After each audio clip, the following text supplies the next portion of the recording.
Welcome back to the Explainer. Okay, today we're cracking open the 800 Club playbook. We are completely tearing down the smoke and mirrors of the credit industry to show you the real keys to financial freedom. And hey, we're going to move fast right out of the gate here because the reality of credit scores in this country, it's pretty intense.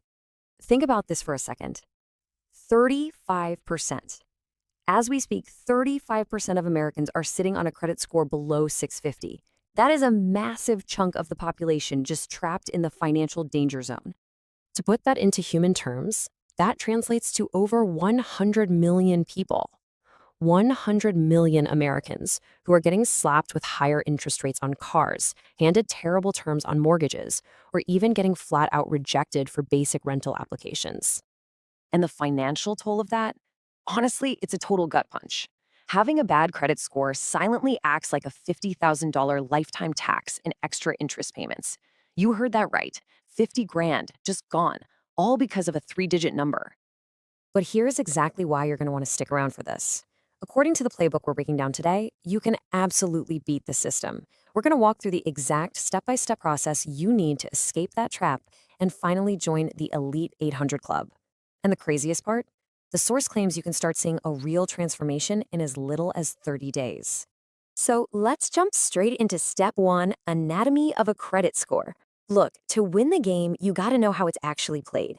And it turns out, most people are operating under some completely false assumptions.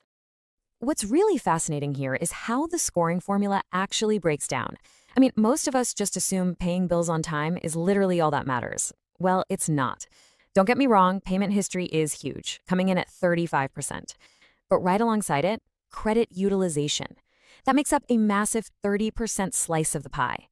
The rest is just your length of history, credit mix, and new inquiries. And right there is the trap. Obsessing over your payment history while totally ignoring that 30% utilization slice is a fatal error. That single blind spot is costing folks anywhere from 50 to 100 points right now. You just can't ignore a third of the pie and expect to get a perfect score. Which brings us nicely to step two, the credit utilization loophole. You'll definitely want to pay attention to this because mastering this loophole is hands down the absolute fastest way to move the needle. So what exactly is credit utilization? It simply means how much of your available credit limit you're actively using. Say your credit limit is $10,000 and you've got $3,000 of debt sitting on it. That means your utilization is 30%. But if you want to hit the 800 Club, your target is keeping that number below 10%. Now, here is the absolute game changer that nobody tells you about. There is a massive fundamental difference between paying on your due date versus paying before your statement closing date. The whole system trains you to focus on the due date, right? But the closing date, that is what the algorithm actually cares about. Here is how it breaks down. The closing date is usually 21 days before your actual due date.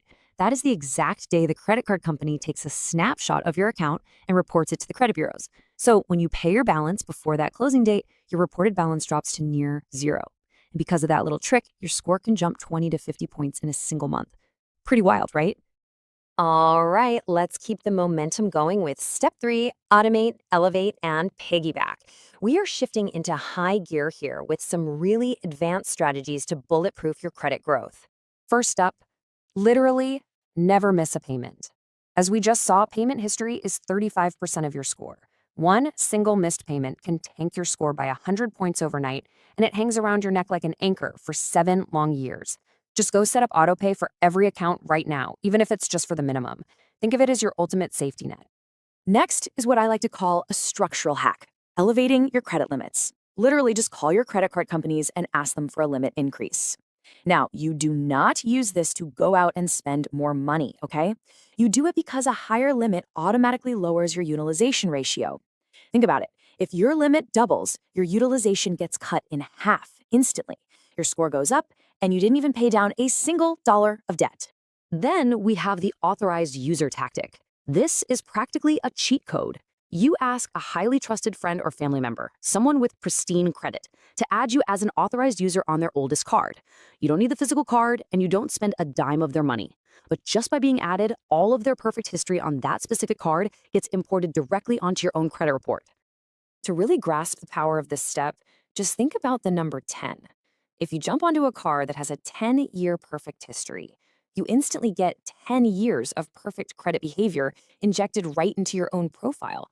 It is quite literally a time machine for your credit score.